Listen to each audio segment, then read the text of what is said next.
Salve, salve amigos da astronomia em todo mundo, meu nome é Sérgio Sacani, sou editor do blog Space Today e você está assistindo a mais um Space Today TV. No programa de hoje vamos falar de quem? Vamos falar dele de novo, vamos falar do James Webb, né? Já falamos aí várias vezes essa semana, hein? Vamos falar mais uma vez porque ele descobriu algo que pode solucionar uma das questões mais intrigantes com relação ao universo. O James Webb pode ter descoberto a estrela de buraco negro mais antiga do nosso universo. O que é uma estrela de buraco negro? Por que ela é importante? Você vai entender agora. Manda a vinheta!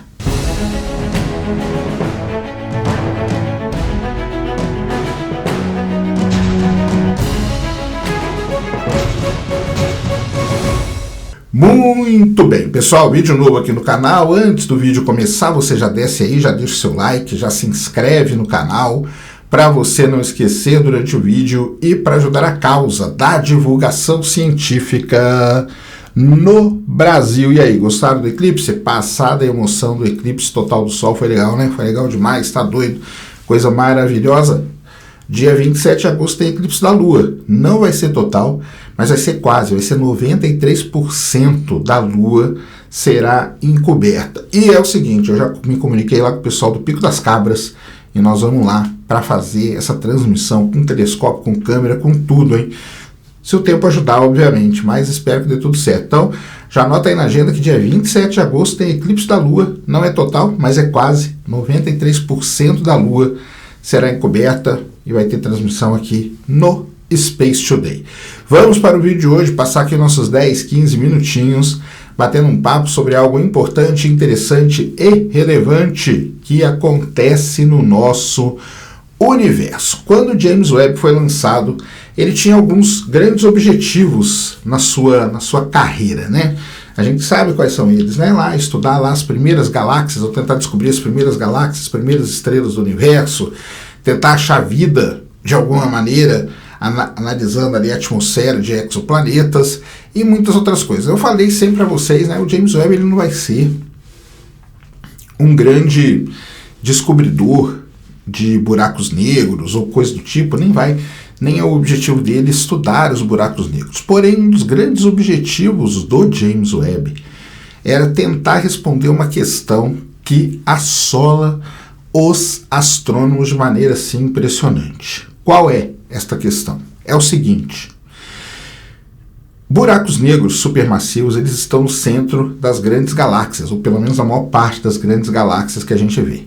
Quando os astrônomos começaram a observar lá o início do universo, com o universo com menos de 1 bilhão de anos de vida, eles começaram a detectar objetos que eram buracos negros se alimentando vorazmente. Eles chamaram isso de quasar, certo? Quasar, que é um núcleo ativo de galáxia, que nada mais é que um buraco negro que se alimenta muito e acaba se iluminando ali, o seu disco de acreção acaba se acendendo ali fortemente. O problema é o seguinte: de acordo com os modelos tradicionais para a formação de buracos negros supermassivos, não haveria tempo suficiente para um buraco negro ficar tão grande em tão pouco tempo no início do universo. E aí surgiu a grande questão: como que buracos negros supermassivos se formaram no início do universo? Como que isso pode ter acontecido? Existem várias e várias teorias. Eles podem ter nascido grandes. Será que eles tiveram uma semente muito grande? Será que eles são parte do que a gente chama de buracos negros primordiais, algo que a gente nunca observou?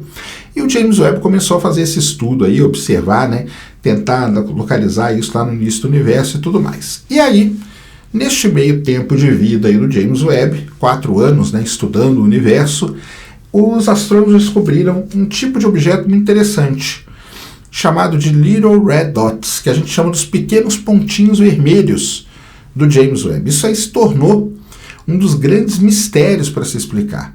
Por quê? Será que são galáxias? Será que são galáxias em formação? Será que são buracos negros? Será que são buracos negros envoltos num casulo de poeira?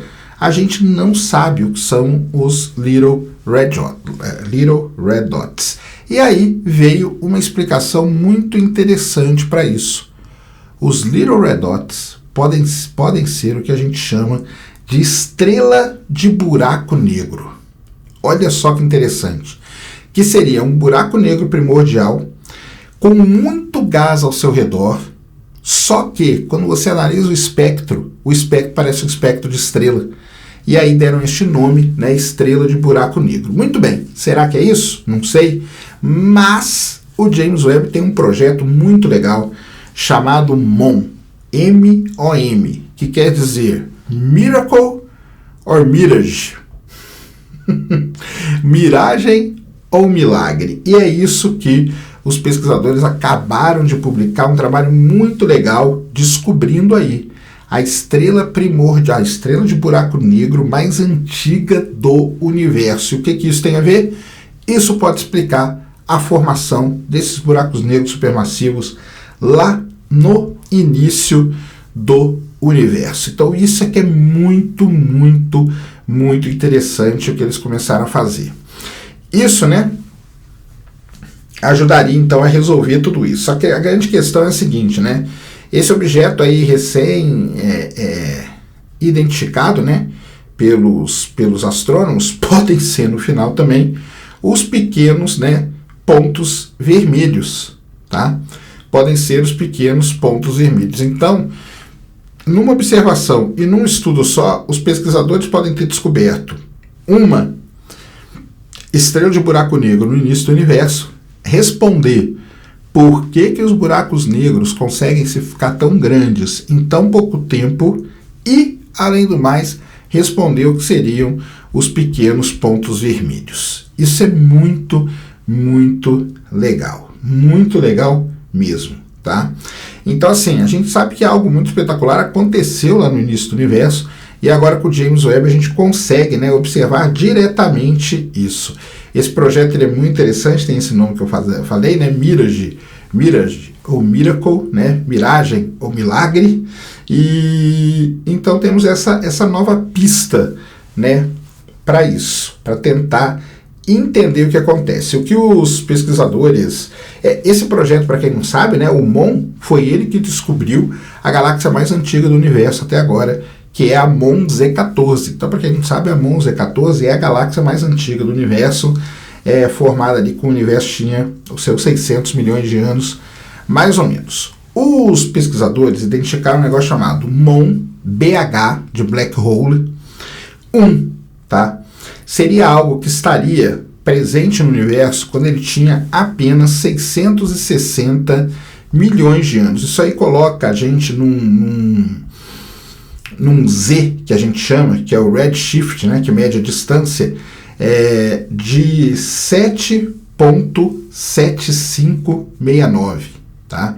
Então, o redshift mostra o quanto que essa luz foi esticada ao longo do tempo devido à expansão do universo. Quando você consegue fazer essa rebobinar essa fita, vamos dizer assim, né, você chega no momento em que o universo tinha somente 660 milhões de anos.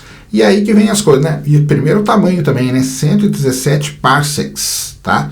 Que seria o raio deste ponto. Isso é muito, muito interessante. E como que eles fizeram tudo isso? Eles analisaram o espectro. Então, basicamente é o seguinte, o James Webb vai lá e faz a imagem, aí aparece aquele pontinho vermelho. Aí eles vêm com a espectrometria e vão analisar o espectro disso aí. Então, o MON BH1, ele tem características espectrais típicas, olha só que interessante, típicas de buracos negros supermassivos. Quando você mede ali o disco de acreção, dá um espectro muito parecido. Porém, ele tem propriedades que normalmente são associadas a estrelas. Entre elas, né, tem um salto ali, no que eles chamam, né, um termo técnico aqui, só para vocês entenderem, né, chamado de quebra de Balmer. Tá? Então essa quebra de Balmer ela é muito importante para marcar. E no caso deste objeto, do MON BH1, esse salto espectral ele é muito forte, mais forte do que é observado em galáxias com formação estelar, populações estelares livres de poeira e nos misteriosos pontinhos vermelhos. Então, ele tem embora a imagem, né, ele seja um little red dot, na hora que você vê a característica espectral dele, ele é um pouco diferente, né? O principal desafio até agora, para entender os pequenos pontos vermelhos do James Webb, era separar a emissão do objeto central, né, daquele da galáxia em que ele reside. O MON-BH1 resolve esse problema pela primeira vez. Por quê?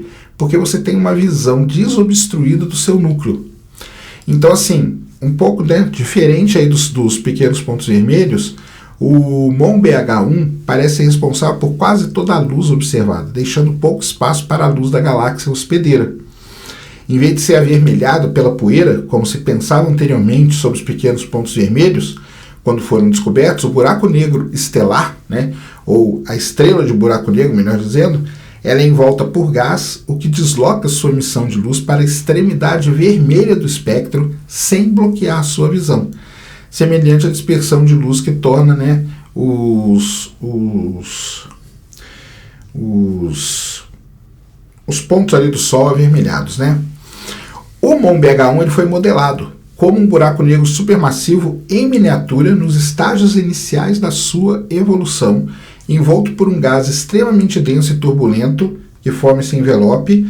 E os modelos teóricos, né, eles já tinham previsto que buracos negros primordiais imersos em gás denso podem crescer rapidamente por meio do que é chamado da acreção super Eddington. Isso aqui é uma questão. O Eddington foi um cara que estudou buracos negros e ele definiu que buracos negros só podem crescer através de um processo de acreção, né, que a gente chama, que é acretando matéria, só que ele colocou um limite para isso. Isso é chamado de limite de Eddington. Porém, pode ter uma acreção super Eddington na parada, que é o que acontece aqui. Além disso, olha que legal, o MON-BH1 está localizado próximo a uma galáxia mais brilhante e os modelos, olha isso aqui que é muito legal, ó. O modelo sugere, né, que os dois objetos, eventualmente, né, eles vão se fundir daqui a 100 milhões de anos, mais ou menos, e quando você sobrepõe os espectros dos dois objetos cósmicos, né, os pesquisadores que escreveram esse artigo, eles descobriram que o espectro se assemelharia muito aos pequenos pontos vermelhos.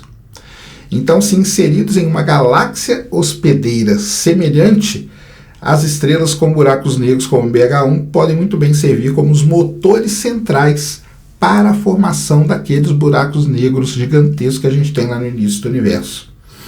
Então, a estrela de buraco negro, né, poderia ser a origem daqueles buracos negros supermassivos que a gente tem no início do universo. Isso é muito interessante, porque isso aqui pode responder esta grande questão. E só o James Webb para descobrir isso. Porque só o James Webb que consegue ver esses pequenos pontinhos vermelhos. E agora, então, tem isso, pessoal. Os pequenos pontos vermelhos podem ser a resposta para a formação de buracos negros supermassivos no início do universo, e eles seriam o que a gente chama de estrelas de buracos negros, ou seja, seriam ali sementes, né, buracos negros primordiais que tem muito gás em volta, sofre uma acreção super Eddington, isso responderia por que eles crescem tão rapidamente, então responderia tudo isso. É o James Webb, cara, assim, não tem, né? Eu vou vir aqui, se eu vier aqui todo dia fazer vídeo do James Webb, todo dia eu vou falar isso. É impressionante o que o James Webb está fazendo, tá? É assim, realmente, não tem como falar. Nós vimos aí, né, detectando problemas no sistema solar, descobrindo asteroides, até descobrir asteroides, James Webb já descobriu, né? Imaginando planetas, imaginando galáxias super distantes, né? Descobrindo novos objetos no universo. Então, assim, é a ferramenta mais espetacular da história da astronomia, e nós estamos vivendo esse momento em que o James Webb está aí e talvez sendo usado para responder uma das questões mais intrigantes de todas, que é como os buracos negros supermassivos se formaram no início do universo. Estrela de buraco negro pode ser uma dessas respostas, e essa estrela de buraco negro aqui que foi descoberta lá no início pode trazer e solucionar tudo isso. Os pequenos pontos vermelhos e também o que formou esses buracos negros supermassivos. Tá aí então mais um trabalho sensacional do James Webb para vocês. E mais um vídeo. Esse era o vídeo que eu queria trazer aqui no canal para vocês agora. Espero que vocês tenham gostado. Se gostou, já sabe, aquele tapa no dedão, aquela voadora com tudo no peito do like. Isso ajuda pra caramba o vídeo, o canal a ganhar relevância. Nunca se esqueça do pacotão youtubístico, compartilha, favorita, se inscreve no canal se você ainda não é inscrito, deixa aí nos comentários o que você quiser saber. Tamo junto dioturnamente na luta contra a má divulgação científica no Brasil e contra a anemia na divulgação da astronomia no nosso país. Mais uma vez, meu nome é Sérgio Sacani, sou editor do blog Space Today e você acabou de assistir a mais um Space Today TV. Fui!